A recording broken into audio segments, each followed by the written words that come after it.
Abby, fantastic. See it, the color pops out like that. Boy, that makes such a difference. Let's go back to the other one. Yeah, that color. I know you wanted to try to get that kind of texture in there, indicating the cloth, but they're clearly two different colors. And I just think that the continuation, the continuity here, um, it's much more intense. I think it really points that direction towards the veil much more successfully. So in this piece, I think that you're good. I think your typography is good. You're paying attention. Everything is very good. A couple of things. There's one thing I notice immediately is that there's really a lack of negative space. Your design tends to go to the margins, I'm sorry, the page edge on all four sides of the page. It radiates from the middle and just really takes up every portion of that composition. I think we could really benefit from a nice more relaxed feel by allowing more white space, by allowing the design to breathe more with its environment, by creating some white space. Easy enough done. Let me tell you what my idea would be. My idea, I think that this timeline is just overpowering the composition. I would just reduce the size of this. Boy, I would really reduce the size of this. Get that timeline down to the bottom of the composition there, so everything fits in there. Because right now that timeline goes almost clearly to half of the composition. So of course everything else seems to be forced up in there. So reduce the timeline to about the size of the bottom stripe, and then you can pull this type down a little bit and get some space between mother of peace and the type itself.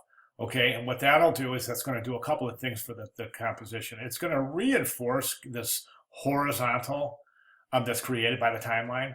It's going to do that by creating a space between the subhead, or the headline in this case, and the body copy. And that negative space is going to, yes, you guessed it, it's going to be a shape that's a rectangular, and it's going to run horizontally. So it's going to reinforce that rectangle right there. Conversely, if we go into the body copy, your type is set very nicely with this wonderful sans serif modern typeface. However, you're marking your paragraphs by an indent instead of, I'm going to suggest a space between the paragraphs.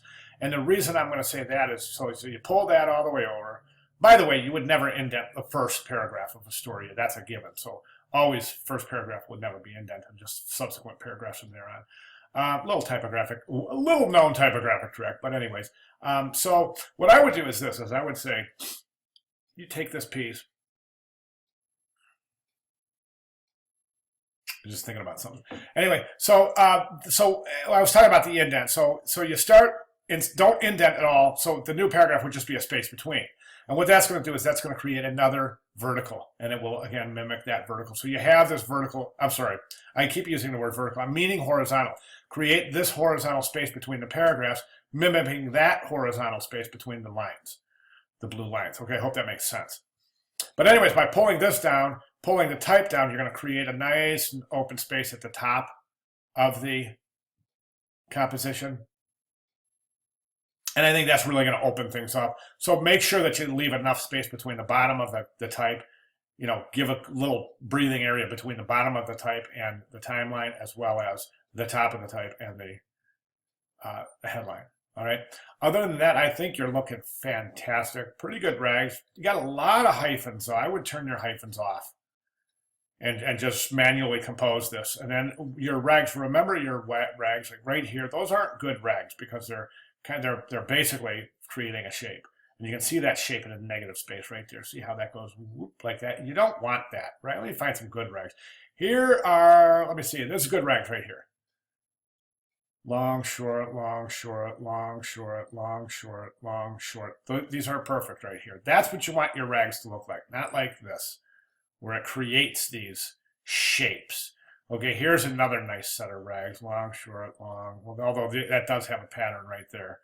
So I hope you see what you mean. Now, right here, these rags are too long and too short. The distance between, see how this has very subtle differences between long and short lines? Look at this, long, really short, really long, really short, really long, really short. So you're getting a zigzaggy negative shape there.